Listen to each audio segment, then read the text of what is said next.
Poursuivant ces journal, mesdames et messieurs, l'Église anglicaine a ouvert officiellement un diocèse académie et son premier évêque a été consacré.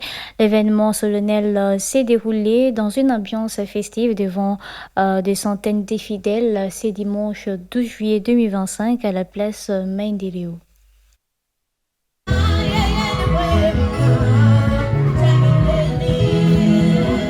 Il s'agit du sacre du tout premier évêque du nouveau diocèse Académie, le docteur Kawajojo Ateni. Ce moment a été salué par des chants, danses et cris de joie de la communauté anglicane locale. Ce diocèse marque une nouvelle étape de l'expansion de cette église dans toute la province du Tanganyika. Des responsables ecclésiastiques venus d'autres diocèses ainsi que des autorités locales ont honoré de leur présence à cette célébration. Pour tous, les discours tournent autour de la volonté et le souci de voir l'église anglicane s'épanouir spirituellement et institutionnellement à Kalemi.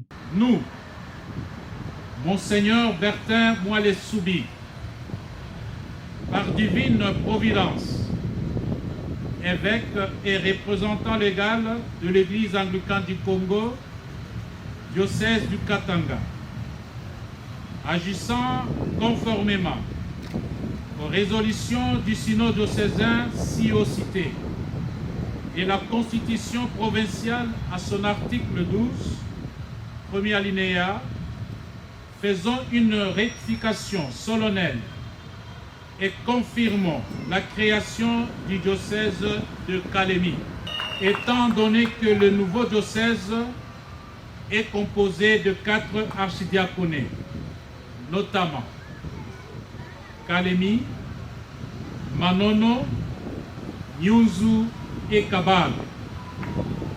Il nous reste à atteindre Moba et Kongolo.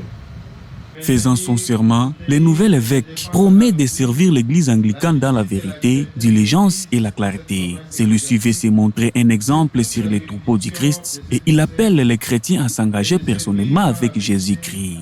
J'aimerais en prélude de mon allocution rendre grâce à Dieu, maître des temps et des circonstances, qui a permis notre présence en ce cadre choisi pour abriter cette cérémonie solennelle de mon sacre et intronisation en qualité d'évêque du diocèse de Kalemi.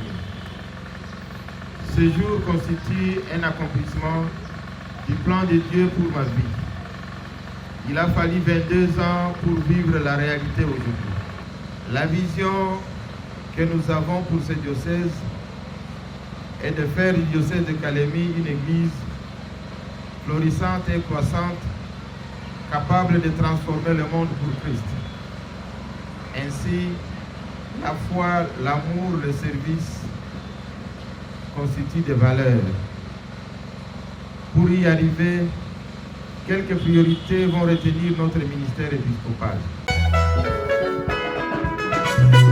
La place Main-de-Léo, décorée aux couleurs liturgiques pour ce grand événement, servant l'installation de ce nouveau diocèse ainsi que son nouvel évêque, s'est transformée en une réponse d'un long rêve pour ses fidèles, avoir un diocèse de l'église anglicane dans la province du Tanganyika.